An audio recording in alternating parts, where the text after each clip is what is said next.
રાધે રાધે. તો હાલો આજે આપણે બનાવશું સેવની ખીર.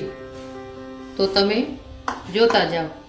આપણે 1 લીટર જેવું દૂધ મૂકશું ગરમ કરવા.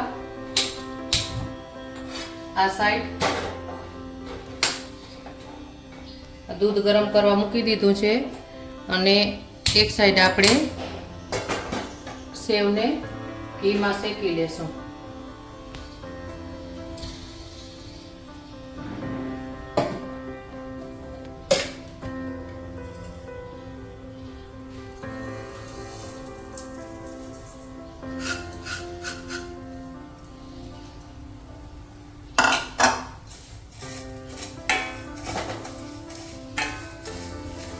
એક પેકેટ આવે એમાંથી અડધું પેકેટ જેટલી રાખી સેવ.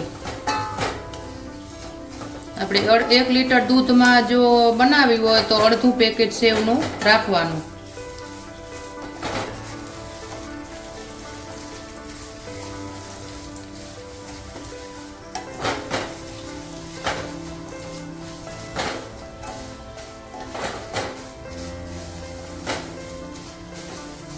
જ્યાં સુધી ગોલ્ડન કલરનો ન થાય ત્યાં સુધી આપણે ઘીમાં શેકતા રહેવાનું મીડિયમ તાપે.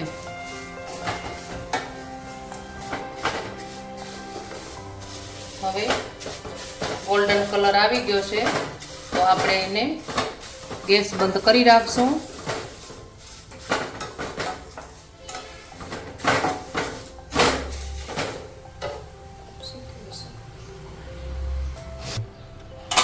તો આપણે આ ઘીમાં રાખી દઈશું.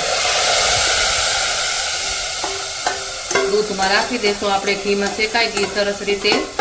હવે આપણે દૂધ એક સાઈડ ઉકળતું હતું એમાં આપણે આ સેવ રાખી દેવાની.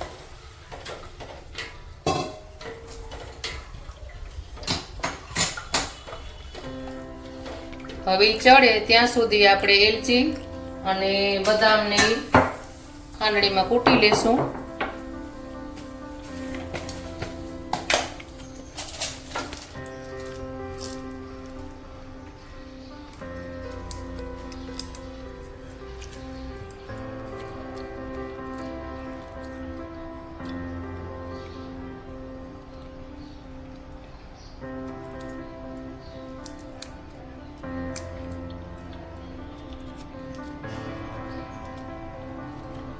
એલચી ફોલાઈ જાય એટલે આપણે એલચીને કૂટી અને પાવડર એમાં રાખી દેશું. પછી એમાં ડ્રાયફ્રૂટ આપણે જે તમારે જરૂર મુજબ જે રાખવા હોય તે ડ્રાયફ્રૂટ પણ રાખી શકાય.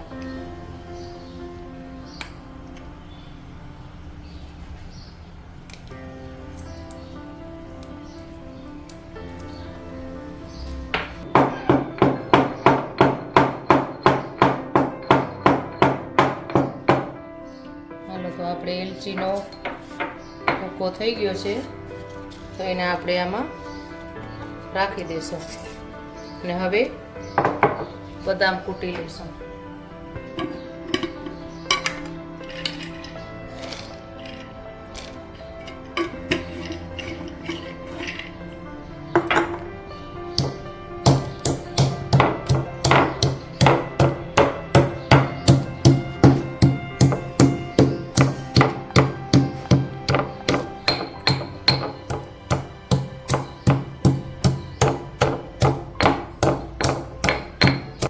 હાલો બદામ પણ આપણે કૂટાઈ ગયા છે તો આમાં આપણે રાખી દઈશું ખીરમાં અને થોડીક વાર હલાવી લેશું.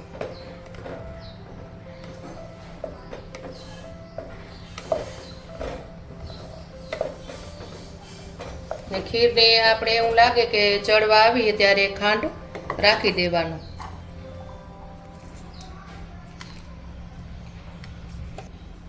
હાલો તો આપણે અડધું પેકેટ ખાંડનું હતું, આપણે સેવનું હતું, 1 લીટર દૂધ અને 1 વાટકી જેટલી આપણે ખાંડ રાખવાની.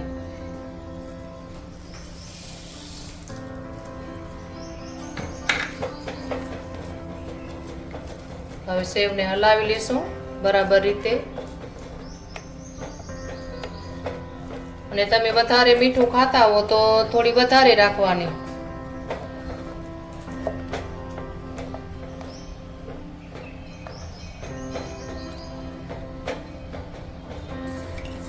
હાલો મિત્રો, તો આપણે જુઓ હવે ખીર એકદમ સરસ રીતે બની ગઈ છે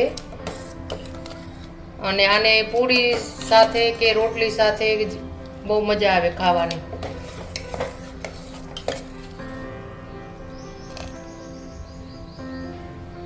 ખીર બની ગઈ છે તો આપણે ગેસ બંધ કરી રાખશું અને આમાં આપણે સર્વ કરશું.